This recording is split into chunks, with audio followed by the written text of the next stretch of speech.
Hey everyone, welcome back to the Critic-Verse. Today we're concluding our recap and review for Warrior Season 3 with Season 3 Episode 10, titled A Window of Opportunity. Now, before we get to the review, don't forget to like, comment, and subscribe to keep updated on all things Critic-Verse and to help me reach my goal of 500 subscribers. Now, on to the rest of the video. The episode is once again titled A Window of Opportunity, and this line is spoken by Young Jun in a moment where things really hit the fan and changes the dynamic of the show for the foreseeable future. As Assam's actions puts him on the outs with the Hop Wei, the Long Z are heading in a new direction with new leadership. Lee rethinks his future with the San Francisco Police Department as they're under new leadership. Buckley's recent good fortune blinds him and turns him into one of the puppets he used to manipulate. Leary takes the lessons he learned from Douglas to heart as he begins to operate from a different position of strength. And a returning character uses an unexpected window of opportunity to exact revenge and deliver what seems to be a fatal blow to everybody's friend Chow. The episode begins back with Eliza, the woman that had Mai Ling arrested for kissing her husband 6 episodes back. Mai Ling is in her home and even made tea and made her sit down and talk to her. Mai Ling goes over how Eliza undid a promise she made to herself about never being anyone else's whore and gives her a knife for when her husband's infidelity gets to be too much for her. But then Mai Ling leaves and Eliza breaks down sobbing. The San Francisco police are observing the crime scene at the Banshee. You remember the ending fight from the previous episode. They recognize one of the guys among the bodies and that he was currently working for Douglas and ask where is Leary. At Douglas's estate, he is confronted by Nellie with a rifle, and she talks about how unfair the ordeal has been and decides to take matters into her own hands. Douglas then unmounts his sword from the wall, but that's when a toy steps in with her own sword. Meanwhile, Leary has also made his way to the estate, but Bill meets him first and tries to talk him down and let the law handle this. A toy and Douglas begin their duel, but unlike his fight with Lai, it's clear Douglas is facing a different beast, as a toy makes quick work of Douglas, but does take her time, ending his life for Lai.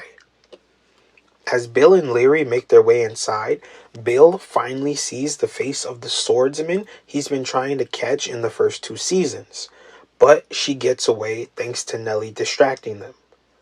Leary says they have to get rid of the body because he's the most likely suspect. Even though they both saw the body, Bill agrees and they dispose of it, but Leary takes off Douglas's prized ring, saying that it only means something to Leary. Mayor Buckley enjoys a stroll as he's now the man on the hill, but Catherine pushes Buckley for more, and Buckley proposes to Catherine and she accepts. And just think, how can this go wrong? Lee and Mosley finally have a location on the plates, and it's in Long Z territory.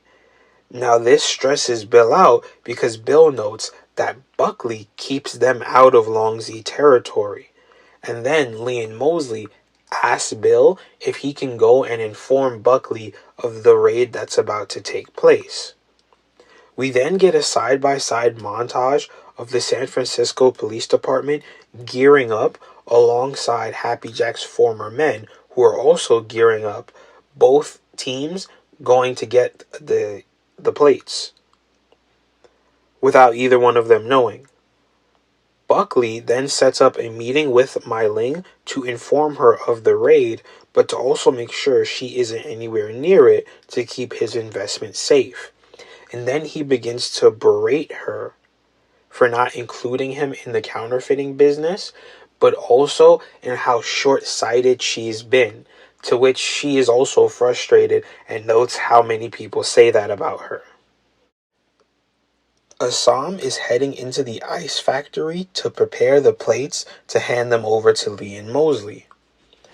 Unfortunately, Hong is also there, to which Hong inquires where Yan Mi is, and as Sahm says he told her not to come in, Hong suspects that the two of them had a fight, which is causing a strain on their relationship and their working relationship. But Assam informs him that about the police raid under the guise of getting the plates out of there. But they are both derailed when the police get into a standoff with Happy Jack's guys. But Assam tries to make his way through the chaos. He gets caught and has to hand over the plates, but one of Jack's guys gets squirrely and a shootout ensues. And Assam runs for cover, determined to get the plates back. Isaac, the new boss, Happy Jack's former right hand, gets his hands on the plates and takes off. But Assam gives chase, and the two of them briefly fight over the plates, with Assam obviously coming out on top. As he gets the plates, he is confronted by Lee, who brings up the fact that they had a deal, and Assam intends to keep that deal. He gives Lee the plates, and Lee tells him to leave, and then Yan Mi will go free when they get back. As he's leaving, he gets hit over the head by that cop Stone that he beat up previously. But he in turn gets knocked out by Hong, all the while Assam is passing out. Lee, at once back at the station, Lee sets Yan Mi free, like he promised. But he has a problem, which he expresses to Agent Mosley about the way they went about, like getting the plates back. And then he goes to return the badge, and Mosley promises to expunge Lee's record as soon as he gets back to home office in LA. Yan Mi makes her way back to the print shop as she tells her dad they have to leave. He denies and says no, just her, having already packed her bags. Yan Mi then begins to talk about how all her life not having a choice and why she did what she did, but her father just dismisses everything she says and then sends her away, sort of disowning her. Leary is then shown back at the Gentleman's Club, but this time to meet with Pierce to inform him on Douglas's bad fortune, and offers Pierce to take his place, seeing as he has Buckley's favor with the votes and with getting Thayer to drop the race a couple episodes back. And under the conditions of hiring Irish labor and taking Leary on as a partner. Bill and Lee discuss Lee's future as he no longer has that murder charge hanging over his head. And with Bill in charge, things may be different, and Lee rejoins the force. Chow seemingly can't wait for Assam and takes off with his cash bag in hand. Assam wakes up to the Hop Wei gearing up, and Young Jun begins making ambiguous statements. And while Assam assumes he's talking about going after Yan Mi, Young Jun is really talking about going after Mai Ling. And he assumes that she's the one that set the Hop Wei up and got the plates taken.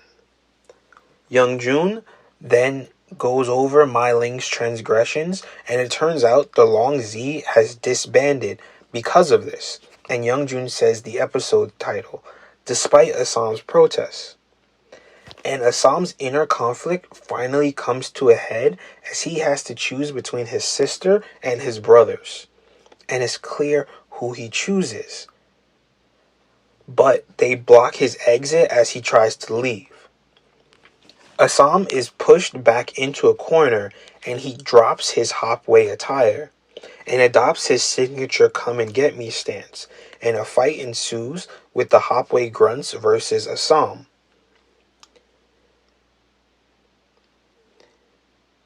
And he quickly makes work of all of them, one by one, showing how much of unnamed red shirts they all truly are. Like, they're just extras fighting against the main character.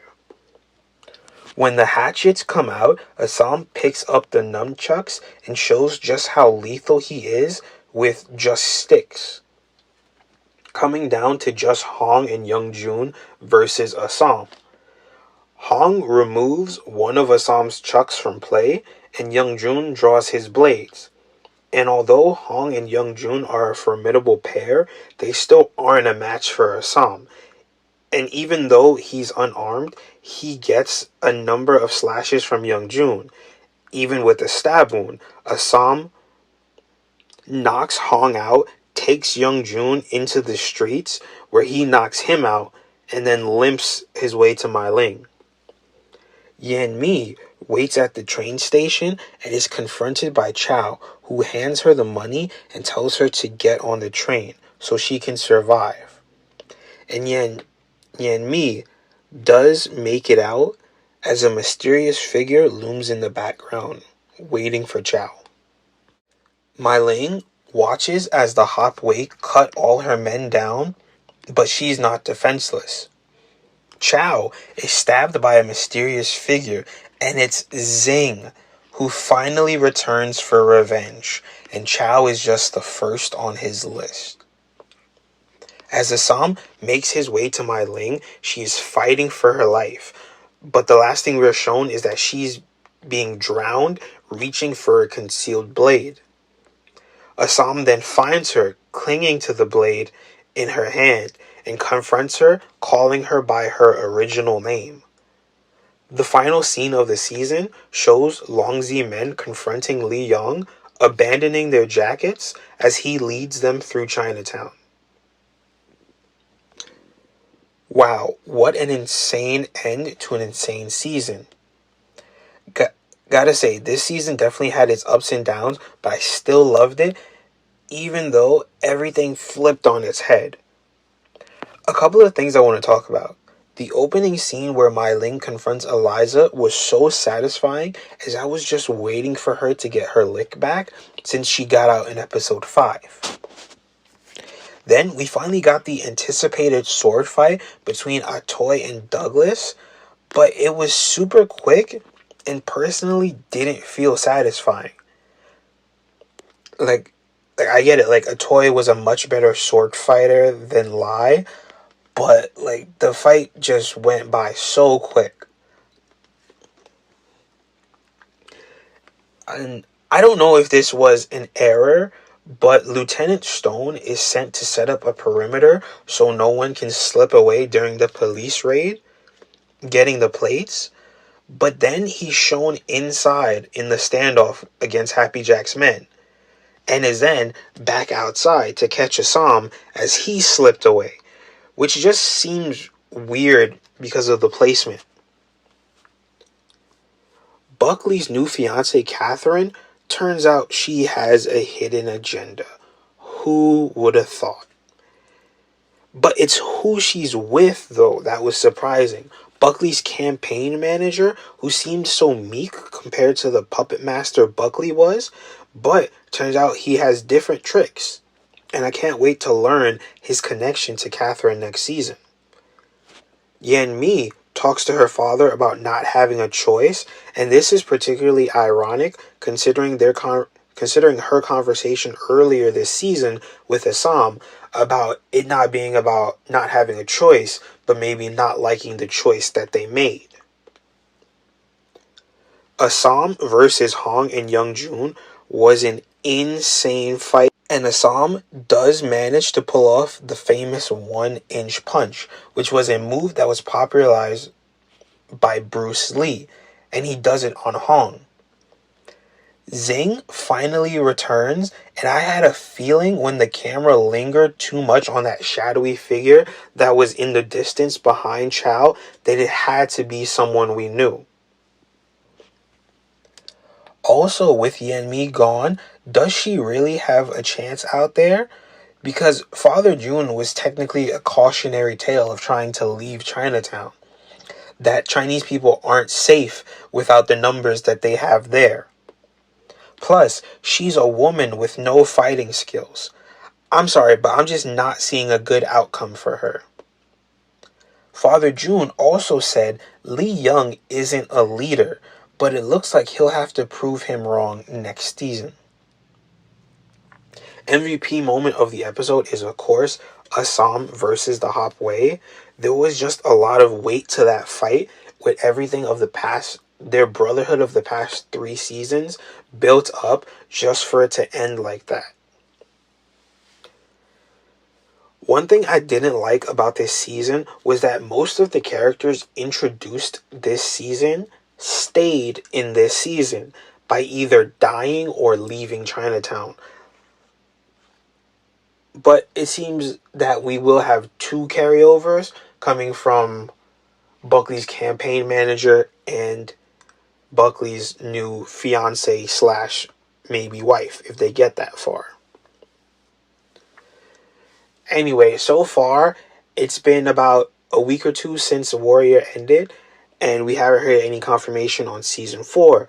With the writer strike and the actor strike, that we may not see that for some time, but hopefully the show gets renewed. Let me know your thoughts on this season in the comments. Thanks for joining me in the Critic-Verse, and I'll see you on whatever video you guys decide to check next.